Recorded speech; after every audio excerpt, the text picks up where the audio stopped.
Assalamualaikum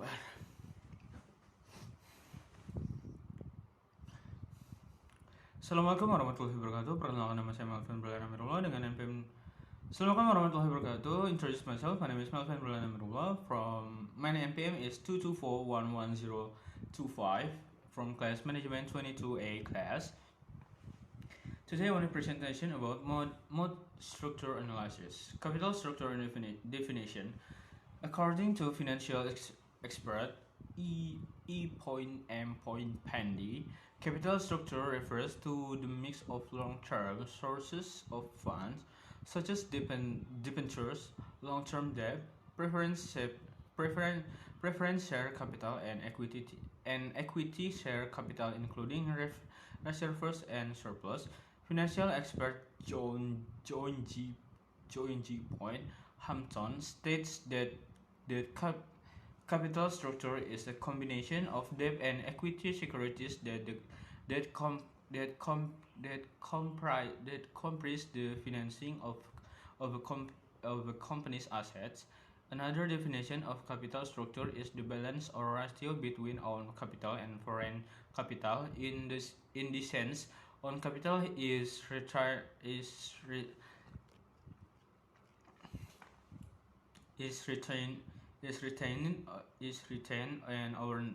and ownership of the company, while foreign capital is in the form of short-term debt and long-term debt.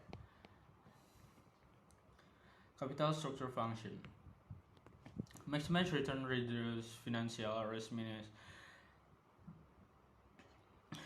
minimize cost of capital, optimizing fund utilization.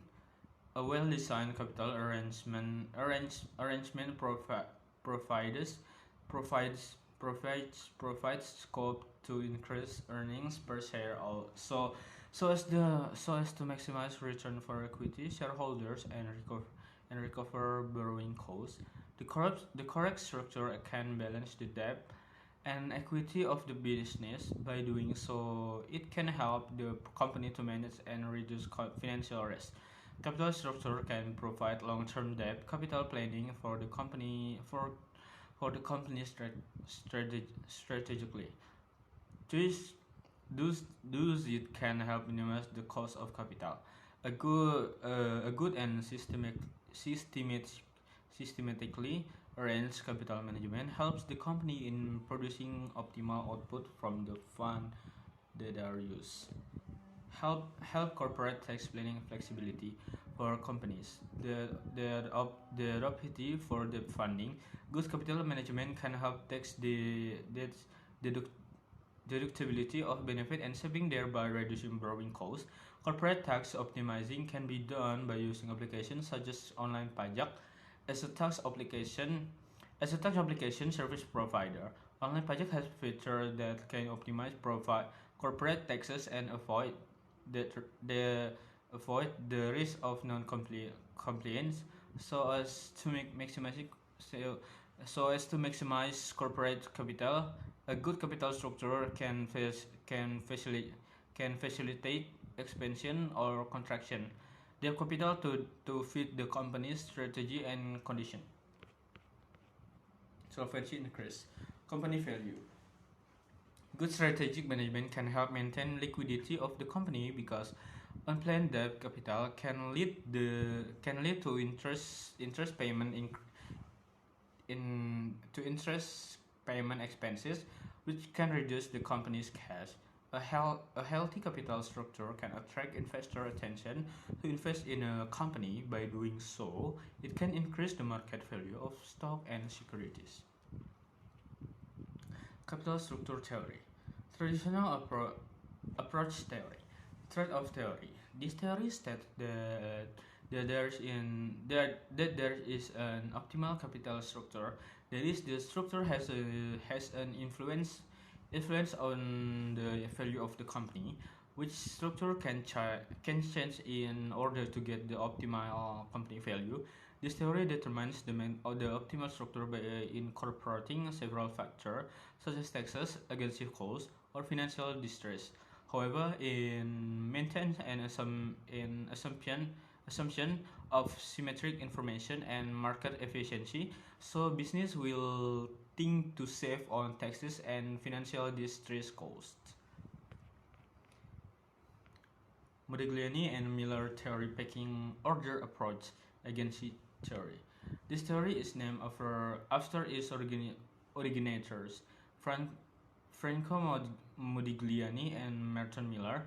This theory is divided into two, namely the theory without tax and the theory with tax. This theory states that a higher profit level of company will have a smaller level of debt. Specifically, firms have an order of preference in the use of funds. This theory states that the structure is created to reduce conflict between groups. Asset structure or tangibility. Growth opportunity. According to Weston and Brigham, the asset structure is the balance or the ratio between fixed assets and total assets. Then there is also, according to Shamsuddin, that the structure of asset in the determination of the amount of fund allocation for each component of asset, both fixed and current assets. Growth opportunity is the opportunity for the company to grow in the future. However, according to Kartini and Arianto, 2008, growth opportunities are changed in total asset owned by the company.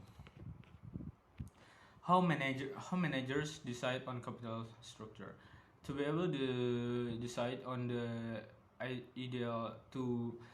ideal capital structure for the company, managers analyze using a weighted average cost of capital calculation. The weighted average cost of capital, or WACC, is the average after tax cost of capital from all funding sources such as common stock,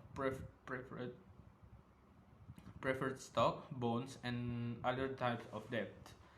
The weighted average cost of capital is the method used to determine the required rate of return, or RRR, or minimum profit, which is later used to pay the cost of capital. To be able to calculate WACC, a manager needs to analyze the various costs in all components of each funding method.